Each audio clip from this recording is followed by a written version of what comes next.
Welcome, Dr. James Beckett, Sports Card Insights. I interviewed Ezra Levine, CEO of Collectable, and we batted around some topics, mainly his origin, how Collectable got started, and his involvement in the hobby. So thanks sponsors, Topps, Panini, Upper Deck, Heritage Auctions, Hugs and Scott Auctions, Mike Stadium Sports Cards, Burbank Sports Cards, ComC.com, and Beckett Media, Beckett Grading, Beckett Authentication. So thanks, Ezra. Here it is. I hope everybody enjoys it.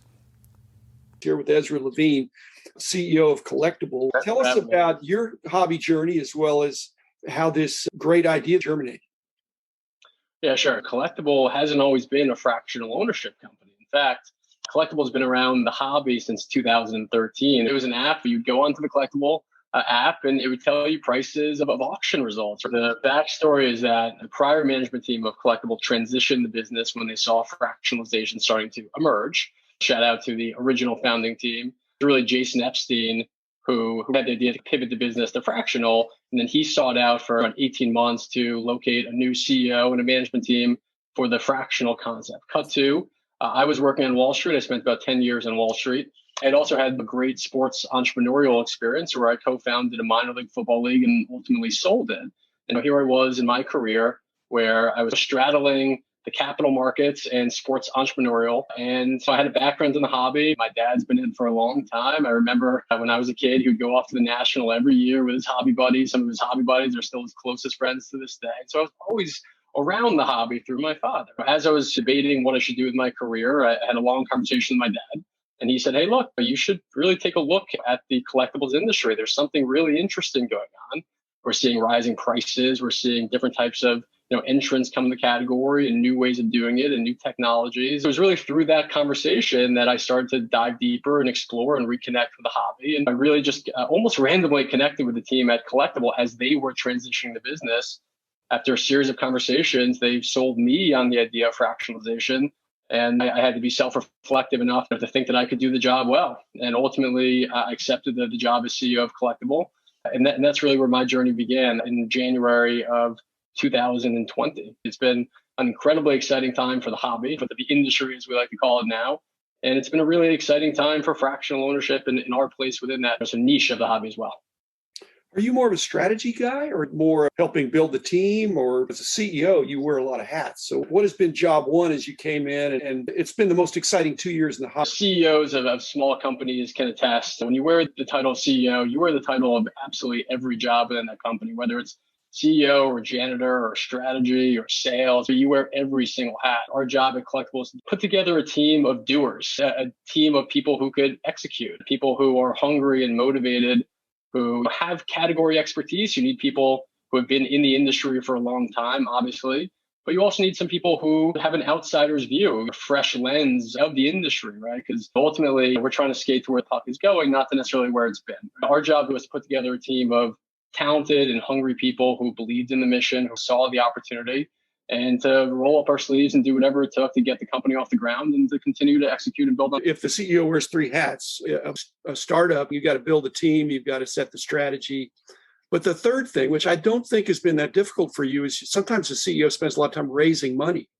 And I'm guessing that hasn't been a big problem for you, because I'm wondering if the money you're raising is securitized by the collectibles that you're holding, or how that works, because I would think you would have people wanting to spend money or invest money in your platform because they'd be bullish on it. It's funny. We definitely have raised, a good amount of money. It's been an interesting fundraising climate for sure. Obviously, a lot of investment dollars are flowing into the collectible category, but it hasn't always been easy. We really started this company at the beginning of COVID. We were trying to raise our quote unquote seed rounds and COVID was starting to peak. So we all know how COVID played out for the hobby. It was a real accelerator of a lot of the trends that had already been taking shape.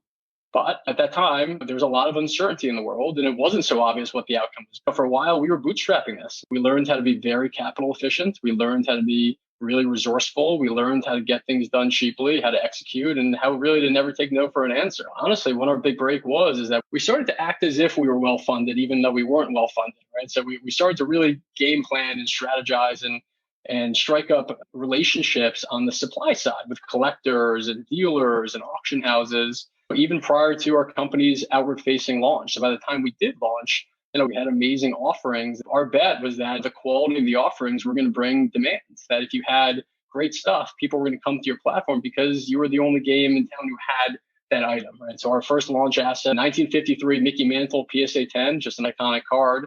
Through that, we got a lot of organic press and organic interest, and that we were able to sell $1 million from a Mickey Mantle 1953 PSA 10 in under a week. I think that really put us on the map. From there, everything just started rolling.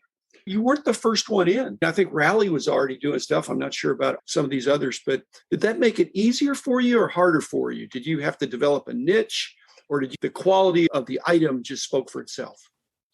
Yeah, I think it made it easier for us, honestly. I give a lot of credit to Rally. I give a lot of credit to Otis, right? I mean, I give a lot of credit to the other fractional companies out there. I'm friendly with their management teams. I have deep respect, for them as businesses and for what they do. I know it's not always easy, believe me. There is a perception that being the first mover is the advantage. I would actually perhaps argue and say sometimes being the second mover is the bigger advantage. You get to really sit back, take shape of the market, size it up, learn from what your peers have done well, from what your peers haven't done well, and make improvements upon things that you think could be improved upon. For us, I think it was easier in the sense where you already had an audience that had a degree of awareness on fractionalization. Obviously, fractional ownership is still very much nascent and still very much gaining steam.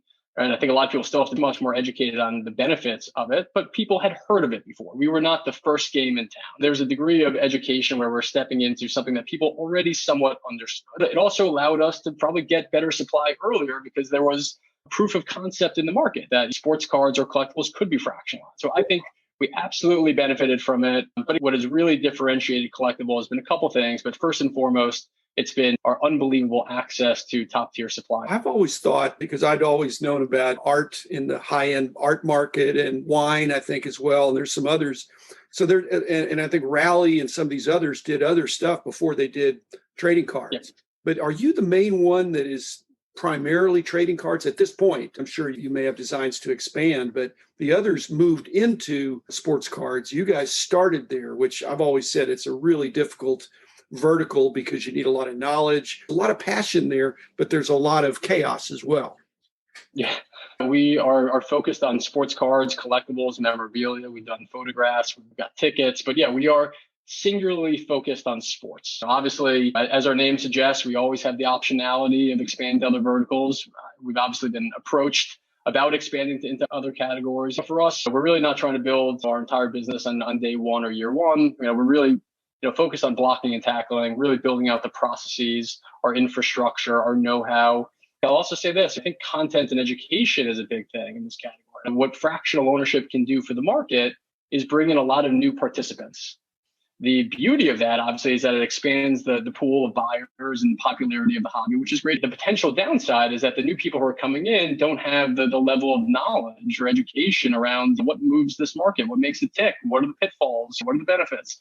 It's a huge responsibility for fractional ownership companies to really make sure that people have a degree of education before just jumping. Because we want people to come experience the hobby, albeit not perhaps in the most traditional of ways that people have done it before, but we want people to experience the hobby and have an enjoyable experience and stick around and then spread their wings to other parts of the hobby and start collecting physically as well. Our view is that it's much easier to educate people on one category, right? On sports cards and memorabilia.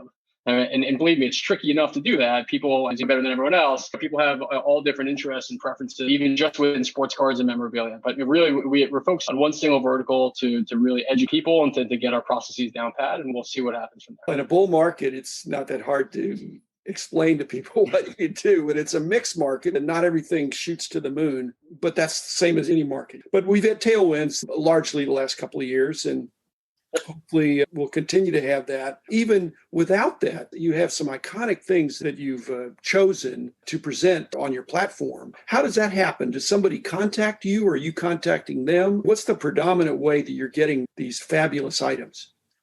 Yeah, it's been primarily inbound, right? We've got a lot of great relationships. Some of our shareholders are some of the bigger collectors in the category, advisors with some of the biggest dealers, auction houses. It's also a function of what our product can do that other platforms perhaps can't, right? One big thing that I would say that Collectable really pioneered for the category, which has led to a lot of access. Obviously, access only gets you so far. You have to execute as well. One thing that we pioneered that has been, in my opinion, a huge thing for the hobby, and will continue to be a big thing for the hobby, is this concept of retained equity, right? That means if you have a high-end collectible and you are sitting on a paper profit, but you don't want to sell all of your economic interest in something. You just want to take some chips off the table. You can sell a partial ownership in your high-end sports card or your high-end memorabilia.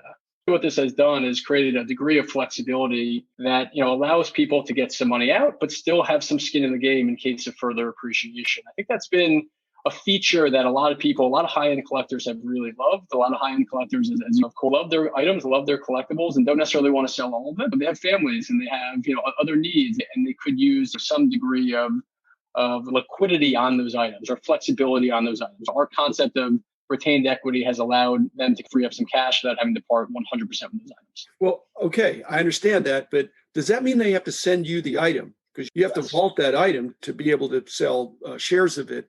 And secondly, I understand the retained interest, but what is your corporate position or your recommendation? It's good to offer it, but if I say I've got a 52 Topps mantle, I'm not going to say what condition it is, but I've got one that I'd like to sell on your platform. Would you be recommending that I put it outright into the platform, or is the retention show that I have confidence in it, or that you have confidence in it, that somebody says this value is good? What are you recommending? I think the beauty of the feature overall is the flexibility that it creates, right? The flexibility that you can sell all of it on Collectable, or you can sell a partial stake in whatever increments you want. What I recommend is there are multiple ways to use Collectable as a seller that create a degree of flexibility that does not exist elsewhere. It's really up to the consignor to let us know what they want to do. There's different consequences, if you will, or interpretation of sort of what degree of ownership one sells or retains. And so I like to explain how it might be perceived by the market if you keep X amount or sell X amount. And I think both have merit. Right? My job is not to make a recommendation necessarily to them. It's just to explain, hey, if you go down this route, here's the good, the bad, and the ugly. If you go down this route, here's the good, the bad, and the ugly, and allow them to come back to us and say, hey, look, here's what I want to do. Here's what's best for me. Here's what's best for my family. People have asked me, with stock market dynamics and parallels, is this a way to do some form of short selling? In other words, I take my 52 Topps mantle that we jointly value, and then I sell you half of it. So I send it to you. There might be motivation on my part if I was bearish on the market to think I'm going to sell off half, take some chips off the table. But it might be that in a year or two, or there may be some dip in the market that's possible, that I could buy back the other 50% off your platform, buy it back, and I have my card back. In the meantime, I captured those chips off the table.